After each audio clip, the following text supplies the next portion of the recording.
Today's Fire Emblem Three Houses video focuses on 10 trivia or occurrences the player may or may not have seen or experienced, or even realized it themselves when it happened. Those who are incredibly knowledgeable of this game's quirkier bits already may recognize a few of these, but some are so random and obscure that even I wasn't aware of them. It's a pretty short and casual video for today. Anyway, if any of these tidbits are those you never knew yourself, comment down below which ones they were. And if you know some random Three Houses trivia that ends up not being mentioned here, let us know down below. Number 1. Free stat boosters. Despite each lord's paralogs being very different from one another, as in Edelgard protects her recently conquered alliance from Elmira, Dimitri assaults Aryan Road while lightning and meteors rain from the sky, and Claude fights a giant griffin, dragon, saint thing in a desert, there is one aspect that links all of them which isn't fighting a boss.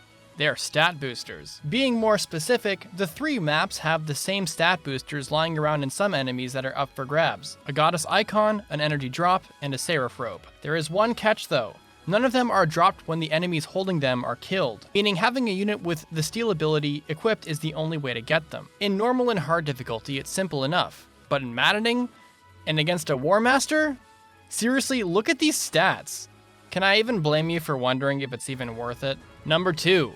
The White Dragon Scarf. This item grants any unit wielding it +2 in charm, working the same way as the pendant / brooch / bracelet your chosen leader has given you during Byleth's birthday. While it doesn't seem like it's a big deal, you might be surprised to hear how easy it is to miss while playing the game, or this might even be the first time of you hearing about it. The only way in which you will ever get one of these through a playthrough is if, number 1, you choose to rescue Flayn on the very first week of Chapter 6, which is easy to not do given you get the whole month to do whatever you want. And 2, if you pick the Black Eagle house, ended up on Silver Snow, and Byleth's birthday happens between the 3rd and the 31st of March, in which case either Rhea or Flayn gifts it to you. Number 3. Prayer Ring's hidden skill. Those who have played Shadows of Valencia might be familiar with what this ring is capable of, both there and in Three Houses, as the game is anything but explicit about it. The Prayer Ring's description states that it's imbued with the prayers of a saint, and that it restores HP each turn. In practice, besides providing its wearer passive healing, the ring also bestows the miracle skill,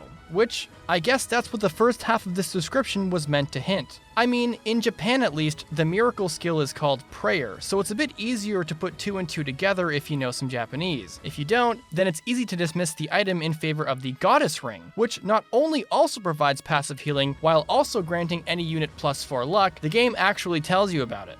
Number 4. Imperial Coronation's bad ending. In the Black Eagle route, seeing Edelgard's coronation is a must to gain access to the Crimson Flower branch. To get this option, Byleth needs to have unlocked her C+ support and then talk to her while exploring the monastery in Chapter 11. Otherwise, the game locks you into Silver Snow Path instead. Ever wondered why doing this is necessary to begin with? As in, if Three Houses does something that punishes the player for going out of their way to avoid interacting with Edelgard altogether for almost all of Part 1, well, the answer lies in the story event in which Edelgard's coronation happens, as it goes very, very differently if you didn't get her C+ support but still tried to talk to her during Chapter 11 anyway. After that, Edelgard leaves the monastery and you are in Silver Snow now. I have returned, Professor.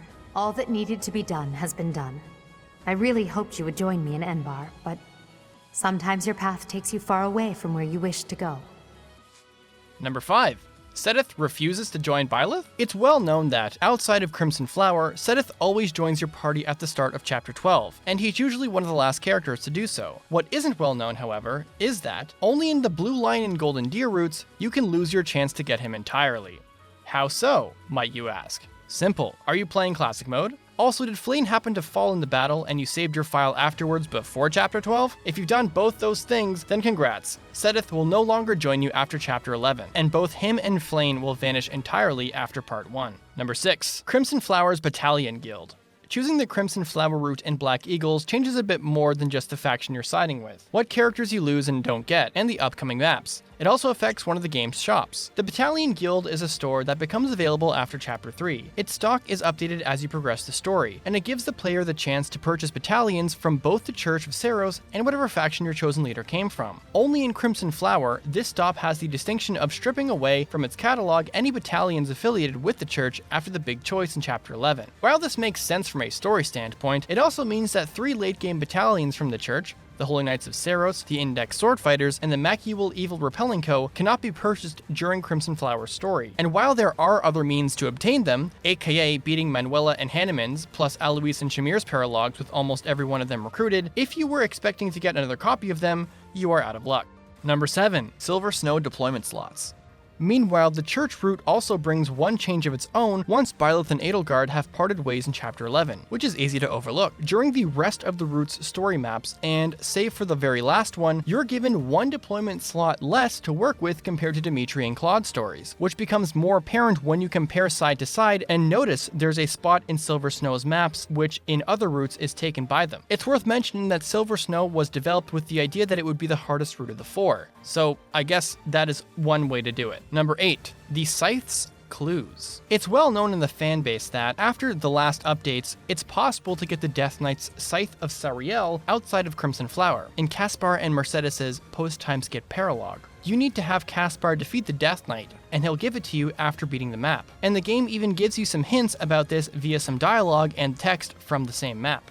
Or maybe it didn't.